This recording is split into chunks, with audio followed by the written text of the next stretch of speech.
Hello, everybody. Welcome back to the show. This is the Facts and Fallacies podcast. I'm Cameron English. That is Dr. Liza Dunn. Hi, everybody. I hope you are doing well. It's great to see you. It's been a busy week. I've been traveling. I sort of did what you do, but just a lot less. So it's good to be back in the saddle doing the show. I hope everything is well. I hope everyone out there had a lovely week. Let's talk about some science. Sounds good. We've got an article today that Liza sent me, actually. This is a story. It was published by Brown Alumni Magazine, so Brown University. And it's called Food Fights. Excuse me. No, that's not the headline. It's about a book called Food Fights. I'm sorry. This is by Eric Ness. It was published in early June.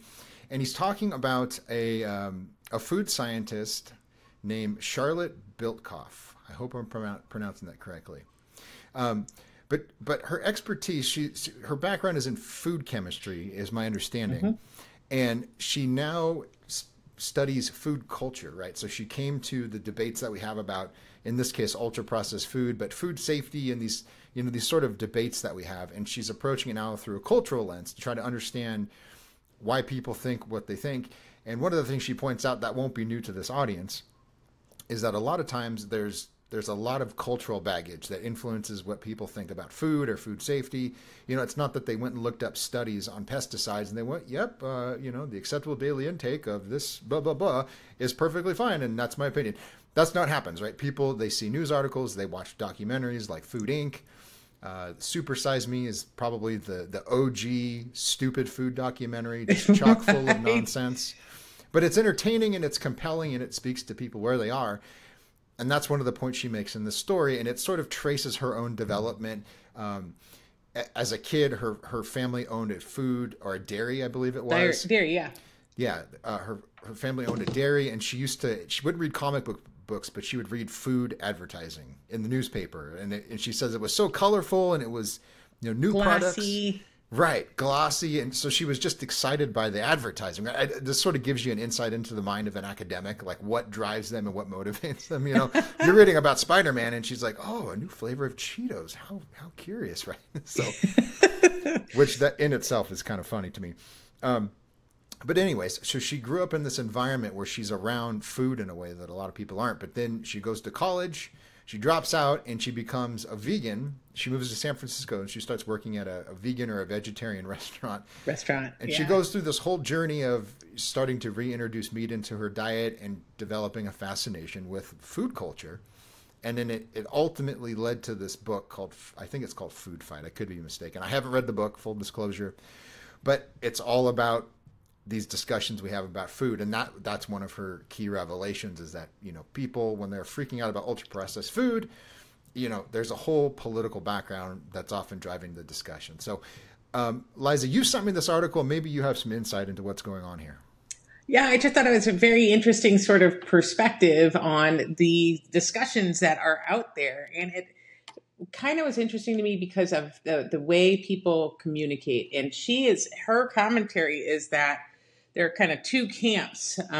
First of all, there's this, Michael Pollan, Marion Nestle kind of camp that talk about, food in terms of the way you're supposed to eat it and the whole culture around it and this, that, and the other. And then there are industry organizations that talk about, how every kind of food is processed and give you a big sort of scientific data dump for why food is processed. And both of these camps really kind of are talking past each other, and people are stuck in the middle because they hear all of this about food processing and don't necessarily understand what's involved with food processing from a scientific perspective, and maybe don't care so much from a scientific perspective, but do care from a cultural perspective. And so her contention is that if we want to be better science communicators, I think just in general, better science communicators around this topic and probably any topic, we need to maybe start meeting people where they are and coming up with some creative ways of communicating better. The whole notion that, well, I like to talk about when I talk about food processing is really more in the camp of the industry folks. But I try to do it in a way where it's like the story of the little red hen, which we've mentioned on this show before, where you've got this hen who, it's a children's book, and you've got this hen who wants to make bread. And so she starts out by planting a seed and asking if anybody wants to help her, and then goes on by growing it and then harvesting it and then threshing it and then milling it, and then finally it gets ready to be made into bread, and everybody wants to help her eat the bread, but nobody wants to help her along the way. And that's all what food processing is, but it's gotten much more sophisticated over the years, and it's actually really important for preventing food waste and improving food security. And so I think people have this notion that all these chemicals are being, introduced, and these chemicals are not tested, and that they're bad, and all of this kind of stuff. And that is a lot of the discussion and a lot of the hype around it. When the things that we are doing to food and for food are improving their nutritional content, and we're preventing their breakdown and improving their shelf life. And those things have very, very important benefits. I kind of feel like it's no good deed goes unpunished. The people ask for something, and she mentions that in this article. When she was reading these glossy colored advertisements, she was thinking, oh, there's a food scientist behind there that's trying to address things that people are saying that they want. And so when it seems to me, when you're trying to address things that people want, and you come up with a very good way of doing that, then some people become suspicious of it, and they can have a negative impact on the average consumer's perception on why we do the things we do. And so we have to figure out how to explain it better. And the thing that is really interesting to me is that there's this romanticization of what's happened in the past. And she was talking about having read a book that was, I want to say, from the beginning of the century, 1900s, or 100 years before she was around. And they were talking about that author. I can't remember the name of the author, but that author was talking about similar issues with food. And it reminded me that of Upton Sinclair's book, The Jungle, which was written in the early 20th century, talking about Chicago meat processing and the really terrible practices there were in food safety. And I think this was a common thread. The Pure Food Act came out of lobbying for making sure that ingredients were safe, making sure that ingredients were tested. There were actually a group of young men that were willing to do food safety testing that were called the Poison Squad in the earliest 20th century. And it really opened the door for food safety, and companies then figured out how to make things safer and make additives and preservatives that kept the food good and healthy. And now that we're sort of at a new definition of what science is, a lot of those safety parameters are backtracking, and a lot of people are worried about food processing. So it's an age-old problem and an age-old question, but I think that people need to be reassured, and we need to figure out how to better communicate that we have the safest, most abundant food supply in the history of mankind. And no, the preservatives in there are not harming you. No, the food coloring in there is not harming you. And the reason why we're seeing chronic diseases is not because of the way we process food. It's because of overconsumption, and a sedentary lifestyle, which is a very boring thing because you can't point the finger at anybody else.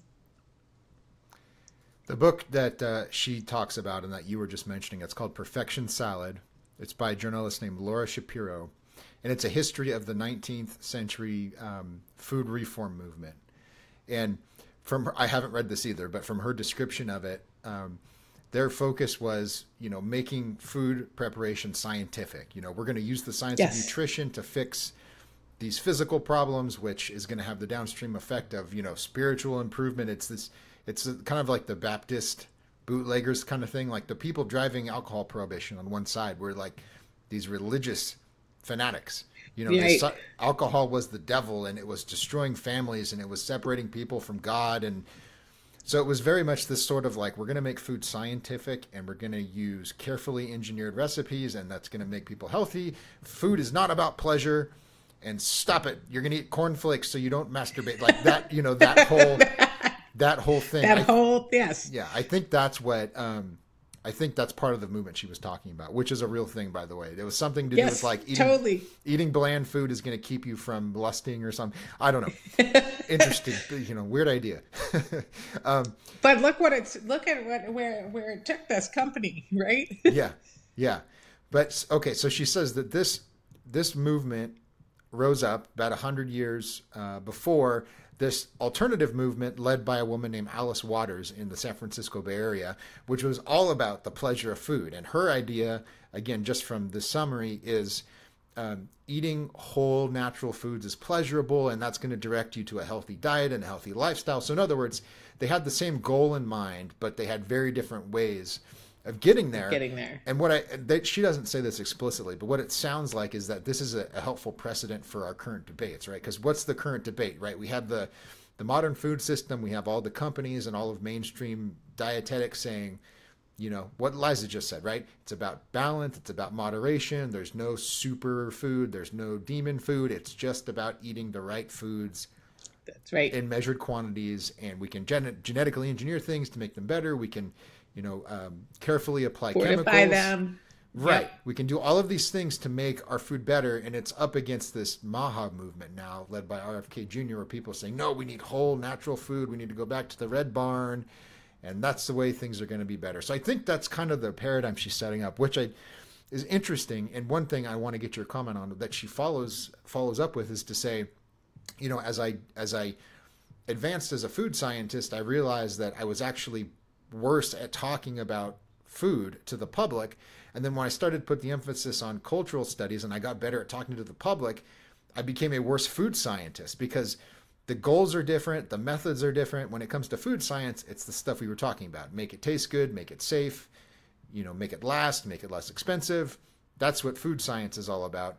And with cultural stuff, it's like, understand my perspective on food. It's a very, it's a very loosey-goosey kind of, social science-ish sort of an approach. I think that's interesting. What do you think about that? Yeah, I think that's very interesting, but I think it's also a dilemma that a lot of people find themselves in. So, for example, when you're a medical student and in training, you learn a whole new language of science, right? Of medical science. And before you have learned it, it's a completely foreign entity. And then when you learn it, it becomes kind of second nature to you. And the next thing you have to learn is how to explain that science that took you forever to learn to somebody who's got no background in it. And that's a very difficult skill to achieve because you assume that people understand what you're saying. And often they don't. And so the more scientific training that you get, it's sometimes hard to distill. And I think that that's what she was trying to explain there. And when you're trying to simplify a topic or a concept, a complex scientific discussion, scientists often get like, oh, wait, you can't make it that simple because it's more nuanced than that. But they forget that you have to start somewhere to start explaining to people so that people can incorporate the information. So what I've found in science communication is that there are often two very distinct levels. So there is the, deep dive into the weeds that you almost need a PhD to understand. And even PhDs from different disciplines don't understand each other. So you will have a physicist who will, make claims about medicine, thinking that because of his physics background, he can interpret the medical literature. Or you will have a doctor trying to interpret the pesticide literature, thinking because they understand the medical literature that they can really critically evaluate the pesticide literature. And where this gets you is in trouble, because one of the articles that I love is this guy who is a deep sea physicist of some kind or other who had discovered something and was famous, went on a wild goose chase and came to the conclusion that if you alkalinized yourself, you could cure cancer selectively. And the other way he found that you could cure cancer, and he actually wrote this in a paper, was if you stuck yourself in an oven and sat there for a certain amount of time at 104 degrees, that also cured cancer. And that was in the same paper. This guy was a serious scientist writing using very, very complex mathematical formulas to bolster his argument. And as a result of this crazy article that is in a topic that he has zero experience managing, he launched the whole cesium chloride trend to try to cure different cancers. And then people come in with arrhythmias because they're trying to alkalinize themselves. So he's the person who spawned the alkalinization movement. And so anyway, long and short is you can take very complex ideas and make them very complex and then splash it out as your reasoning for why this should work, even though you have no experience in that area, and set off a whole fad and a whole trend in the popular press that can't interpret what you're saying. So there's that kind of communication. But then there's also the very high level communication, which is, sort of the corporate level stuff. These products are good. You can trust us. We've done the tests. And I think that that's true with that kind of, but people want more depth. They want depth that they can understand. And so what's missing in scientific communication is this middle ground between the very, very deep dive into things that people from other disciplines can't understand to just the superficial just basic communications 101. And I think that that's what she's pointing at. You have to meet people where they are when you're trying to explain something complicated. I think that that's probably the best way to arrive at the truth in the long run. I don't know Professor Biltekoff, so I mean, because I'm going to advance a little bit of criticism now. I don't mean this to be personal. I think there's something missing, at least from the presentation in this article. And again, maybe she covers this in her book, so I haven't read it. So my apologies in advance. But at least in this story, the narrative that comes across is, people are largely disinterested in facts. It's like they don't really care about the science, and so you have to connect with them and tell them stories. And I think that's true to a degree. There's an element of salesmanship and communications that comes into presenting information to people, no doubt about it. But what's missing, at least from this article and from a lot of the commentary in this genre about science communication, is the fact that people have been, I don't know how to put this nicely, lied to by very smart people with agendas. So in this article, they quote Marion Nestle, who you mentioned earlier. She's a retired professor of nutrition at New York University. She spent decades, as long as I've been in science journalism, she was a high-profile figure attacking the food industry, attacking the organization that I write for now as a shill for Coca-Cola. Just like she, in other words, she drove this anti-industry narrative. And she was recognized by the organic food industry as a reliable champion of their ideas. Like in the middle of the anti-GMO food fight, like right in the heat of that in the 2010s, they saw her as a reliable ally.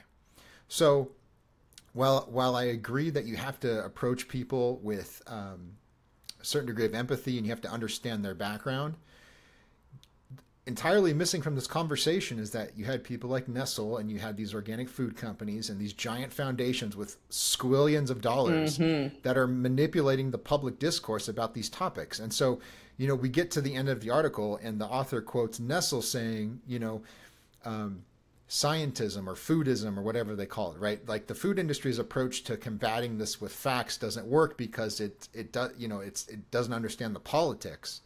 I think she's right, but it's like, you've had your foot on the scale for 30 years. For the whole time. Right? So in other words, exactly right. the point I'm trying to make is facts do matter because people like Nestle advance ideas that are false, but they're presented as factual, and that changes people's minds. That's right. So you have to work on making a compelling case, but there has to be factual content to it. And I think, as for people that are trying to understand the public and communicate with them better, if you leave that out of your analysis, either because you're of professional courtesy or you've just overlooked it, you're not going to fix the problem because, as we've said with RFK, right, he's presenting ideas that you can find in major medical journals, but nobody criticizes the journals because that's right. Right, because PhDs don't throw food at each other because, we're on the same team, right?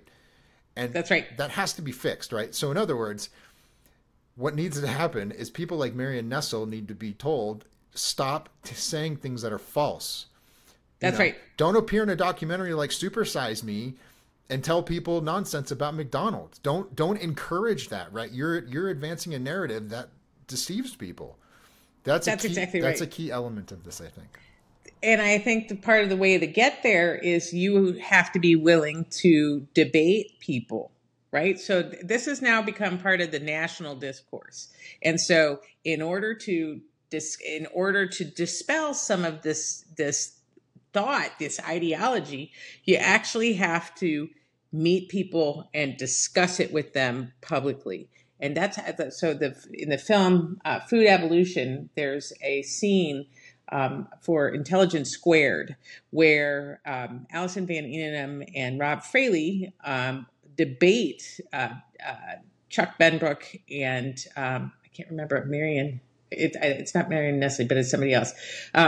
They debate, and the debate is what actually convinces people about the true side. And if what I think's happened with the COVID vaccine is that too few people were willing to come and have a legitimate conversation with people who disagreed with them. And we were so early on in this scientific endeavor that people had legit questions, and then they eventually wound up in their different camps. And I think it was because people were not willing to debate in good faith. And there's some people that, jump on a bandwagon and then really actually you can't have a reasonable discussion with them.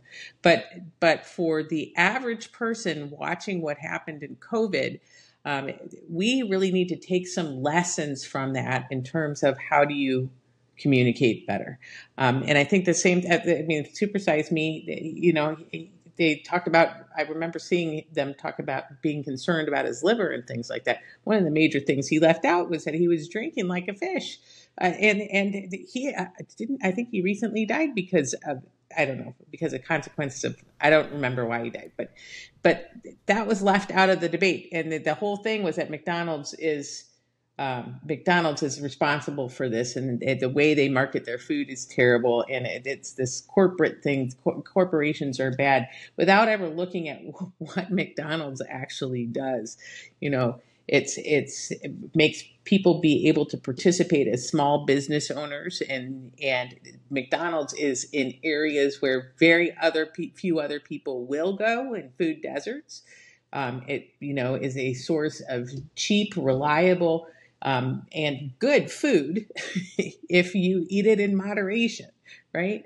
And it provides low-income people with jobs, access to food, all sorts of stuff. I don't see grocery stores in North St. Louis. I do see McDonald's in North St. Louis and giving people jobs and things like that. I don't think that's nefarious. I think that they are, on the balance, a good company.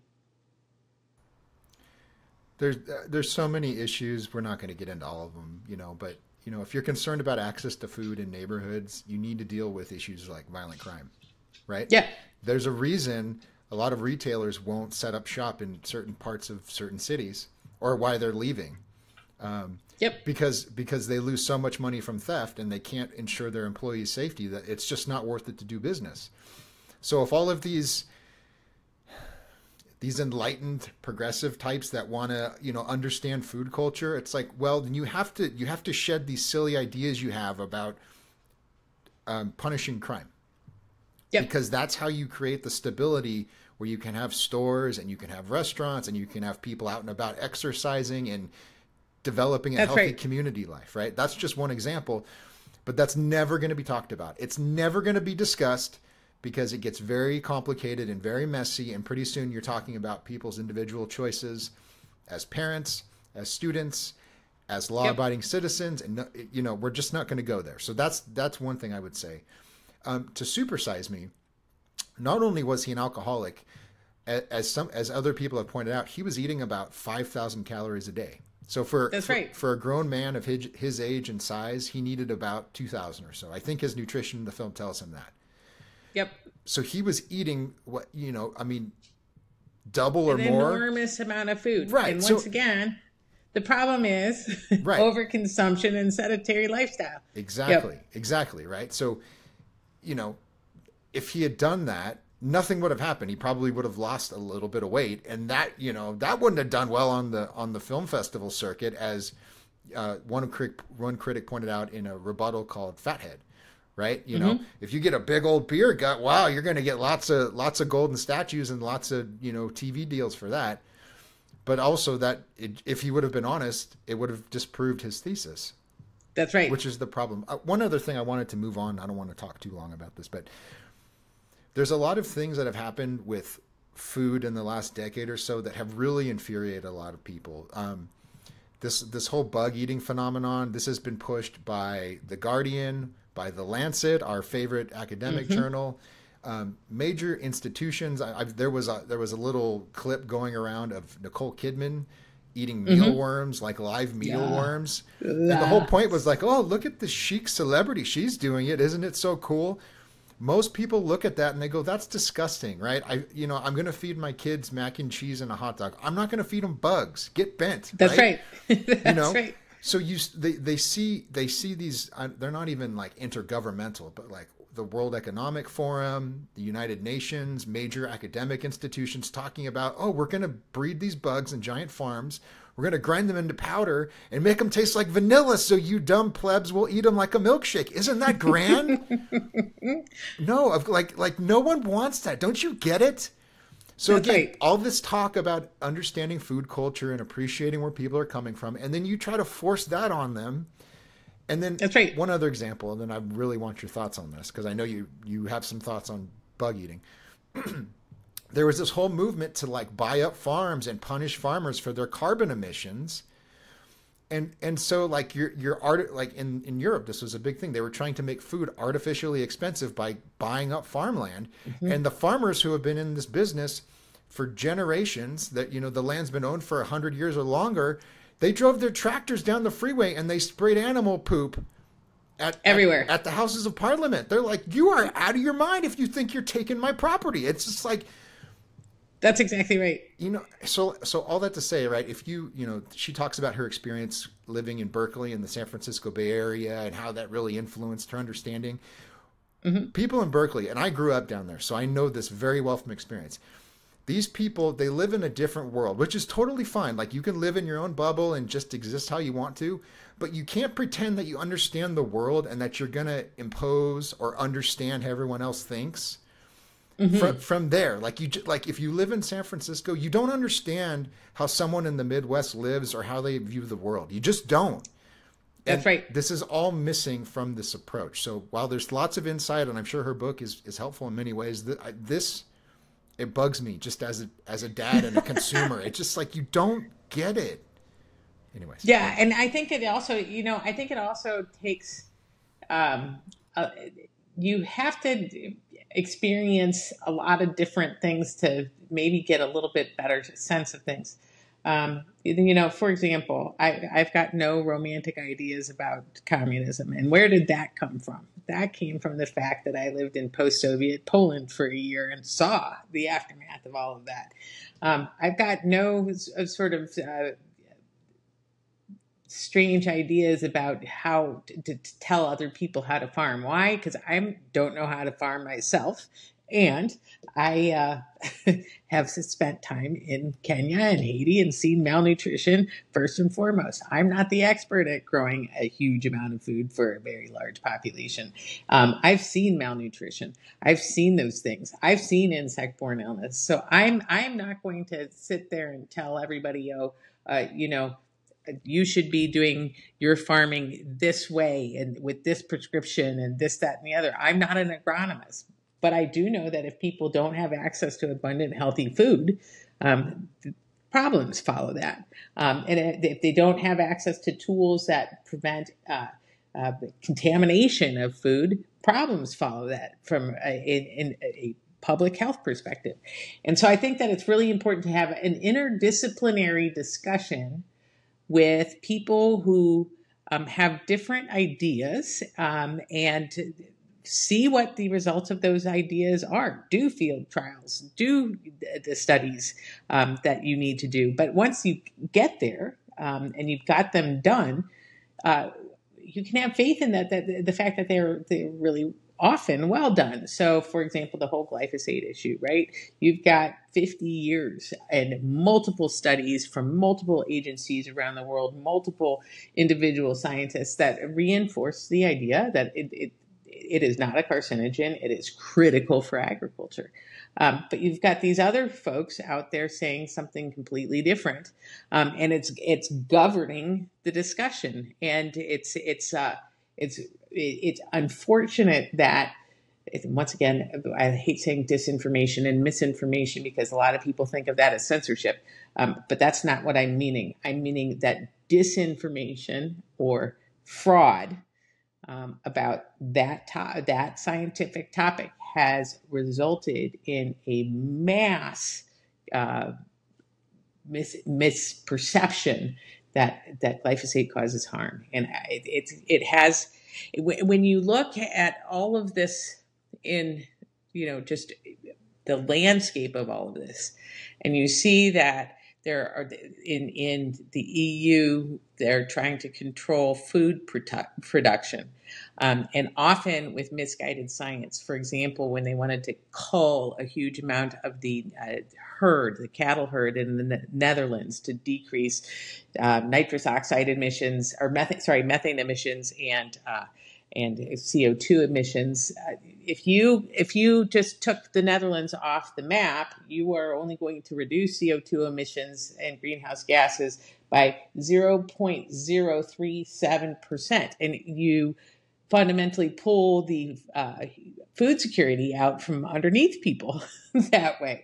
So that doesn't seem like a good trade-off or a beneficial trade-off. And so what you've got is you've got a bunch of bureaucrats who think that they know what they're doing, will not engage people who maybe know better, like the farmers and the people who actually grow food, making these huge sweeping decisions about collectivizing farming and putting price controls on farming and taking away farmland from farmers. And we know where this road goes because we've done that in the past. They did it in Zimbabwe. Robert Mugabe took over the farmland, and that didn't go so well. And we've seen it over and over and over. And what that does, when you've got people who are not experts, you've got bureaucrats controlling the means of production, you wind up having people go hungry. And so I think that, I don't know, that was sort of a wandering kind of discussion, but I think that's a little bit what we're seeing in the EU. You're seeing these bureaucrats trying to make decisions that they think will help the climate that is often governed by misinformation, and they're not talking to the experts who actually know. And it makes me think of Nikolai Vavilov and Trofim Lysenko, and Lysenkoism is alive and well, and it seems to be expanding globally. One of the things that makes it more troubling is that a lot of times industry and the scientific institutions will go along with that. So, for example, there's a feed additive that was introduced recently that farmers give to their cows, and it's supposed to reduce the methane that they release when they burp and fart. Mm-hmm. And it works for that purpose, but we had one agricultural scientist come to our space a few months ago and tell us that the product does what it's supposed to do, but its contribution to a reduction in greenhouse gases is negligible because the cow burps, they just aren't that big of a contributor. That's right. But you had industry spend a boatload of money to develop that product and test it and get FDA approval for it because it's technically a veterinary drug, and it's going into the animals and then going into the food supply. You spent a ton of money to develop it, and now they're marketing it to farmers, and the only one that benefits is the people using it. And then maybe the farmers can say, look, we have low fart cows or whatever, right? But right. The cost is passed on to consumers. So in the name of this climate marketing story, everyone's going along with this thing that people know doesn't do anything. And because everyone's trying to go along to get along, they're just like, we'll just go with it, right? Whatever, pick your battles. But you do that long enough, and pretty soon you have like these major power centers in society that are controlling how people talk and how they think about food. And all of a sudden we're going, gee whiz, we can't get the public to believe anything we say about they don't trust us when we say the food's safe. It's like, well, I mean, you just spent 40 years. When you and I have a conversation like that, so they're like, oh, you guys are conspiracy theorists. Yeah, but that's the other thing. And I mean, we'll wrap up here. I don't want to get too long-winded. That whole narrative, that whole framing is really harmful because what you need in discussions about food safety or science or whatever, right? You need alternative perspectives. You have to be able to analyze arguments and present a different way of looking at an issue. And because these airheads in the media have so helpfully gone along with this, he believes conspiracy theories and conspiratizing, and because of that, like, we've basically taught people that you're only allowed to think one way. And if you reject that thinking, well, then you're an outsider, right? Then you're an other, then you're a bad person. And a lot of people have just said, read between the lines. I'm done with it, right? So in other words, you've created the circumstances that you're now complaining about. Mm-hmm. I don't know how to help you. And this is not to say that once again, there's a movable middle. There are people who actually stand to benefit from the disinformation that they're spouting. They make money from it, and this, that, and the other. And that there's a whole industry. The wellness industry is completely covered with this, and it's for some reason that mainstream industries that do food production or do make medicines are regarded with so much more contempt than these other wellness industries, even though the mainstream ones have a so much higher level of regulation and such a huge standard that they have to live up to. They somehow get tarred and feathered, whereas these alternative folks who are doing the tarring and feathering seem to have captured the imagination of the public and have created a lot of distrust. So I don't think that you necessarily have to talk to the purveyors of incredible misinformation or disinformation, but you should talk to the people in the middle and sort of say, these are what the arguments are. And have a discussion where you can, with people, answer their questions. Don't be condescending. Don't assume that everybody who's got a question is, being anti-scientific or has, malign intentions. I think that we need to really be focusing on the middle instead of the extreme. Just a final thought. I can't help myself. When someone says that facts don't matter, that people don't respond to data and evidence, is that a factual statement that you're making? Are you saying, as a matter of fact, that people don't respond to facts? And I don't mean to sound like a freshman philosophy student, but I think we need to be careful here because you're still making factual statements. You're still making observations about human behavior. You may be shifting the framing a little bit, but facts do matter. They do. People respond to information. The packaging is important, no doubt. But Yep. but I don't know. It's just this sort of, I don't know what drives it. To me, it sounds like it might be postmodernism, where it's like Mm-hmm. we just give so much priority to people's feelings that we go into a discussion like this and we go, oh, let me understand how you feel. Okay, let me try to condescend and understand your feelings about. It's like, no, it's like you can explain the importance of food processing, and you can tell people the value that it serves, and you can neutralize the nonsense that they've been taught. But that's a factual discussion That's right. that we need to have. Anyways. Yep, absolutely. All right, that's all I've got. 40 minutes. I'll stop, I promise. Woohoo. Thank you for joining us as always. We really appreciate your ears and your eyeballs. Follow us on social media. We're on X. It's at Dr. Liza MD. I am at CamJ English. And Genetic Literacy Project is at Genetic Literacy. They put the show on for us. They let us say whatever we want, and then they forward us mail when people have opinions. When they're mad at us. And then when they're not mad at us, that's okay. We get high fives, but we also get the letters to the editor, so to speak. So that's right. Thanks to GLP for that. Our space is every Wednesday. Every Friday at 11 a.m. Central Time. We talk about this. We talk about all kinds of science and health issues. Bring your questions. Bring your opinions. We'd love to hear from you. And with that, we'll see you next time. Bye-bye.